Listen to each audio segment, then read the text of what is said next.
All right, let's get right into it. We're going to talk about one of the most intense, dramatic, and flat-out scary emergencies in all of medicine. Seriously, this is a situation where every single second counts, and a doctor's gut instinct can be the only thing standing between a patient living or dying. So I want you to picture the scene. The ER doors burst open. A patient is wheeled in. They can barely breathe. They're panicked. The whole team snaps into action because they know they have minutes to figure out what's going on before this patient is gone. Now, this terrifying crisis our patient is in, it has a name. And it's a name that makes any doctor or nurse sit up straight. It's called a tension pneumothorax. Okay, now that first word, tension, is everything. You have to understand this is not just a collapsed lung. A collapsed lung is bad, for sure, but this is a pressure cooker situation happening inside someone's chest. Air is getting trapped, and it's building up and literally crushing the life out of everything. So what is actually happening in there? How does a problem that starts with a lung turn into a full-blown catastrophe that can stop a person's heart cold? Let's break it down. To really get it, you've got to know the difference here. A simple pneumothorax, think of it like a leaky tire. Air kind of seeps in, it seeps out. It's a problem, but it's often stable. A tension pneumothorax, though, is way, way worse. An injury to the lung creates what's basically a one-way flap. So with every breath the patient takes, air gets sucked into the chest cavity, but it can't get out. The pressure just builds and builds and builds. And that pressure sets off this deadly chain reaction. First, the trapped air completely squashes the lung on that side flat. But here's where it goes from a breathing problem to a dying problem. That pressure gets so high it physically shoves the heart and all the major blood vessels over to the other side of the chest, kinking them shut like a garden hose. And this right here, this is the most critical thing to understand. Patients with a tension pneumothorax don't actually die because they can't breathe.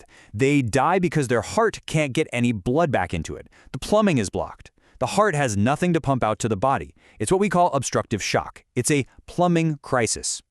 So let's go back to our emergency room. The clock is ticking, ticking, ticking. There is absolutely no time to wait for a fancy scan.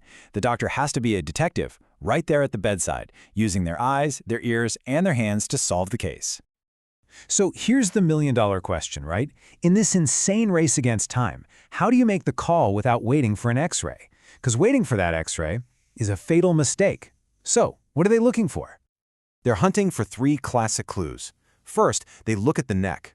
Are the veins bulging out? That's the blood backing up. A traffic jam, because it can't get into the chest.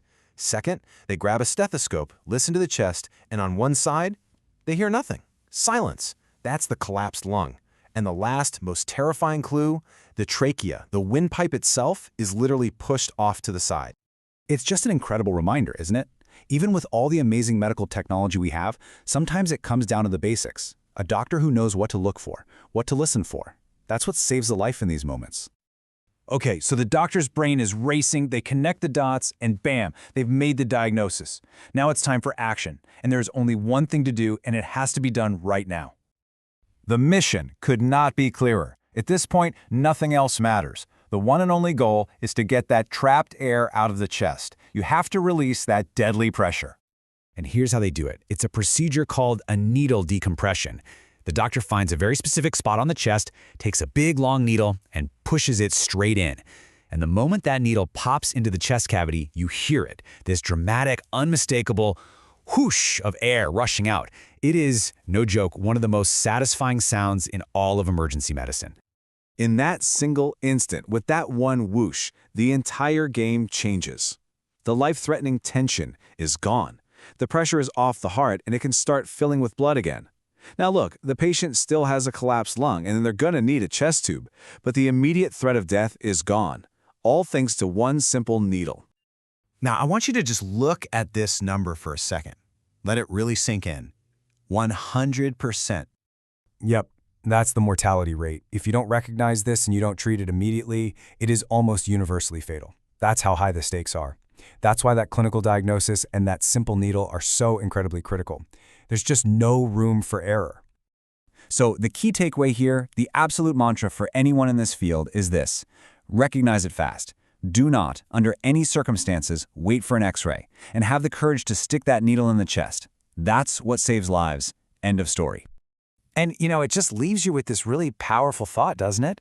In our world of robots and AI and incredible imaging, what does it say that sometimes the most powerful tools we have to cheat death are still a doctor's brain, their hands, their ears, and a simple needle?